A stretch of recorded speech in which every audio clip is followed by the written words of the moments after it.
Moving on, surprise, surprise, Iran continuing to deny any involvement in an attack on an Israeli-owned ship in the Gulf of Oman. But this as both Israeli and American officials are accusing Iran of increasing aggression.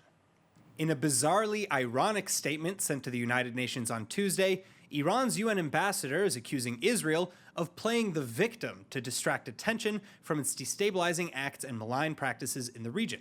And this in response to a letter from Israel's UN ambassador Gilad Erdan, blaming the Iran Revolutionary Guard of attacking an Israeli-owned cargo vessel in the Gulf of Oman in February. Meanwhile, Iran and Israel also trading threats, with Iran suggesting the destruction of Tel Aviv and Haifa in response to Jerusalem vowing to do whatever necessary to prevent Iran from achieving its nuclear ambitions. And speaking of Iran's nuclear program, Israeli officials are likewise continuing to push for stronger international responses to Tehran's violations of the JCPOA, as well as for a focus on Iran's other malign activities. And arguably for the first time since taking office, the Biden administration seeming to agree. The United States State Department now blacklisting 2 IRGC officials as human rights abusers, while continuing to push Iran to comply with the JCPOA before the United States sanctions can be lifted. But finally, offering voices of support, a bipartisan group of 140 lawmakers, 50-50 Democrat and Republican, are going one step further. Sending a letter to Secretary of State Antony Blinken, the letter is urging the White House to ensure that any future deal with Iran, quote, comprehensively addresses the full range of threats that Iran poses to the region, end quote, including their nuclear program, their intercontinental ballistic missiles program, and their state-sponsored international terrorism. And this especially after an Iranian rocket hit a United States airbase in Iraq just last week, the latest in a series of serious escalations. In related news, while the United States does seem to be holding strong against Tehran, many in the international community remain unconvinced of the Biden administration's resolve, arguing that the White House is already falling back to appeasing the Ayatollahs. But here now to discuss, we have Israeli journalist and attorney Ben-Dror Yemini, and research fellow with the Institute on Counterterrorism and the IDC Herzliya, Dr. Fadi Essmaeel. Thank you both so much for being with us. Now, Ben-Dror, I'm going to start with you. You are the one you are one of these critics, really, who are saying that the United States is back to its appeasement policy. What makes you so convinced about that? Well, a lot of moves coming from the new establishment in Washington. Namely, I mean, immediately after the Houthis, for example, bombarded Saudi Arabia, then there was a declaration that the Houthis are not a terror organization. Just 2 weeks after it was declared by Blinken, and the appointment of Rob Malley, for example. I mean, he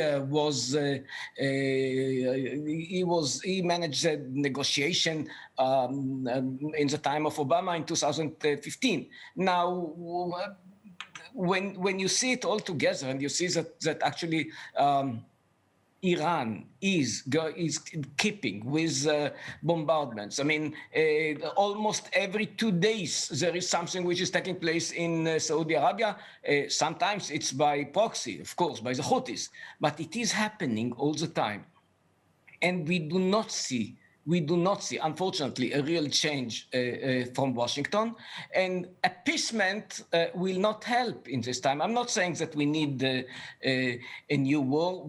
I'm not saying that we need a new attack, but we have signs that the GDP of Iran is going down in something like between 6 to 7% every year. So we just have to wait. Yes, during this time we have to suffer maybe from more attacks, but it might be much better than any kind of appeasement. All right, well, Dr. Essmaeel, let's turn to you now. I want to get your take on everything that's been going on between the United States and Iran. Obviously, Ben-Dror Yemini bringing up the Houthis, and this also is very much in line with 140 bipartisan lawmakers in the United States who are again pushing the United States to incorporate ICBMs and support for terror proxies within the larger framework of negotiating with Iran. So what do you make of all this? And of course, the third arm, which is we expect Iran to back off from its meddling in parts of the world that it has no business meddling in. That's actually the biggest one if you think about it deeply. Look, let's bring it down to brass tacks. The U.S. administration, the current administration, is seeking ways to re-enter the Iran nuclear deal without seeming as if they are just yet another Obama administration. I mean, President Biden has made that statement several times. He says, "I'm not the third Obama administration." So how do you go back to that deal without seeming like you're just a continuation of things the way they were left at in 2016? Now, the other side of it is, I mean, this is one dilemma that they have. The other one is in politics, or in life in general, I'm a big believer that you cannot go back. I mean, philosophers say you cannot dive in the same river twice. And I think this is very true for politics, definitely international politics. The international atmosphere is different today than it was 10 or 7 years ago. Iran's situation is different, actually worse than it was in 2016 and 2015 when JCPOA was signed. And Mr. Biden has actually a few assets that he can still use to pressurize the Mullah regime, assets that were gained during the Trump administration. And from what I'm seeing, Mr. Biden is not quick to give up those assets, although they do project some level of interest in returning to that deal that from an Iranian standpoint, being such good merchants like they are, only serves to toughen their position. So, I mean, is there anything that the Biden administration really can do? What are you proposing? Well, one possibility is to surprise everybody and take the maximum pressure policies and push them in further and surprise everyone. You can do that. It will still be a Biden decision. It will still be rational within the context of, or let's say, Congress with what we have done so far. That is one possibility he has. Sure.